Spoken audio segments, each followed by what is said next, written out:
मधुमेह का रोग हो गया आपको, डायबिटीज आपको हो गई है, डॉक्टर कह रहा है कि आपकी शुगर 300-400 पहुंच जा रही है, इंसुलिन लगेगा अगर मीठा खाया तो।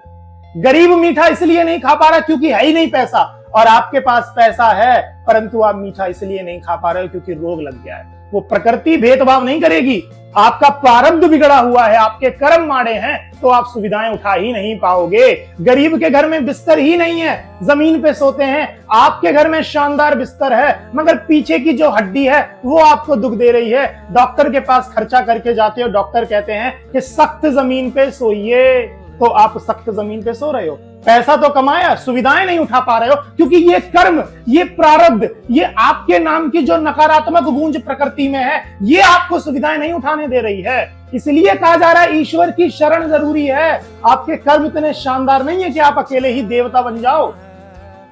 गरीब लोग घी नहीं खा पाते, पैसा ही नहीं है, इतना महंगा घी है, और आपको कोलेस्ट्रॉल की बीमारी है, डॉक्टर ने आपका भी घी बंद करवा दिया, लीजिए अब। इसीलिए कहते हैं कि आप सताइए मत लोगों को, आपने जिसका पैसा लिया है उसको दे दीजिए, किसी का हक मत मारिए, क्योंकि अगर प्रारब्ध में अच्छे कर्म थोड़े रहे हैं, पैसा तो रहेगा, परंतु उन लोगों की जो वेदनाएं निकली हैं, उन लोगों के जो दुख निकले हैं, वो प्रकृति में आपके नाम के नकारात्मक मैसेजेस, संदेश देंगी, तरंगे जाएंगी, क्योंकि यहाँ पे संपूर्ण जीवन तरंगों से, मैसेजेस से, विश्वास से चल रहा है मेरे दोस्त। और जब आपके कर्म बिगड़ेंगे तो पैसा तो बहुत होगा मगर डॉक्टर, बीमारियां और ये सब चीजें खर्चा आप वो नहीं खा पाओगे। पूरा परिवार रसगुल्ले गाजर का हलवा खा रहा है, आप केवल बैठ के देख रहे हो।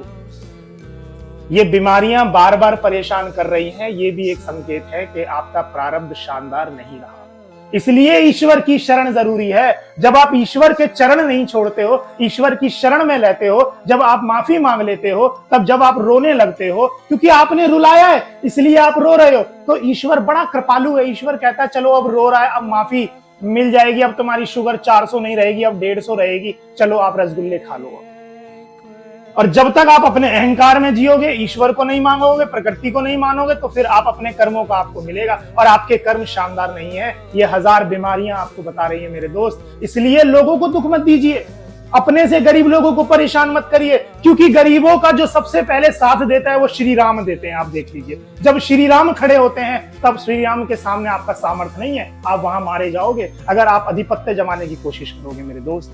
तो इसलिए ईश्वर की शरण में जाइए, ईश्वर के चरण मत छोड़िए, गरीबों को परेशान मत करिए, असहायों को परेशान मत करिए, क्योंकि उनका जीवन तो दुख में बीत रहा है। आपके पास सब कुछ होते हुए भी आपका जीवन दुख में बीतेगा मेरे मित्र।